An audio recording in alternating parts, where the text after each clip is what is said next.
السلام علیکم. اب سے کچھ دیر پہلے والی ویلاگ نے بہت ہنگامہ کریٹ کیا ہے کہ جی اس طرح فوجیوں کے نام شام دے دیا. مجھے بڑا دکھ ہوتا ہے. ہمارے جو سیاستدان ہیں مجھے ان سے شدید نفرت ہے. ابھی پیٹرول مہنگا ہوا ہے, خواجہ آصف نے کہا جی ہم یہ کر دیں گے, سب سیاسی جماعتوں کو اکٹھا کریں گے, یہ ہے وہ ہے. اور یار تم لوگ ہو جنہوں نے جنرل باجوہ کو ایکسٹینشن دی, تم لوگ ہو جو اب دفاعی بجٹ میں اتنی زیادہ انکریز کر رہے ہو.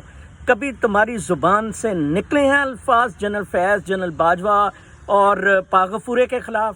ہمیں یہ ہمارے سب کے لیے شرم کا مقام ہے.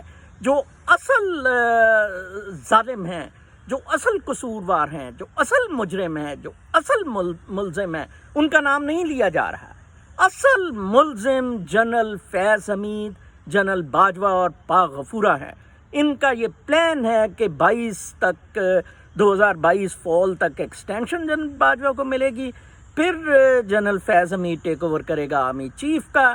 وہ کوئی نام نہاد سے الیکشن کرائے نہ کرائے, وہ فارملی پیوٹن کی طرح مارشل لا لگا کر ٹیک اوور کرے گا اور چین کے حوالے پاکستان کو مکمل طور پر دے دے گا. یہ ہوتا ہے نقصان نہ کھڑے ہونے کا, عوام کے بک جانے کا. یہ بہت خوش ہیں آپ جیالے بنیں, آپ یوتھیے بنیں, آپ پٹواری بنیں. یہ بہت خوش ہیں کہ ڈیوائیڈ اینڈ رول سے یہ معاملہ چلے. پاکستان تباہ و برباد اس فوج نے کر دی ہے, بیڑا غرق کر دی ہے. یہ چکلے چلانے والی فوج ہے. اس سے پہلے بھی مشرقی پاکستان انہوں نے دیا ہے.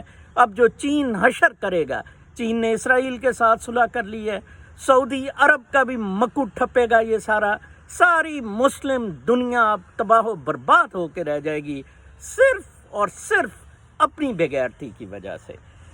شام تک کے روحانی وی لاگ تک اجازت. اللہ نگہبان.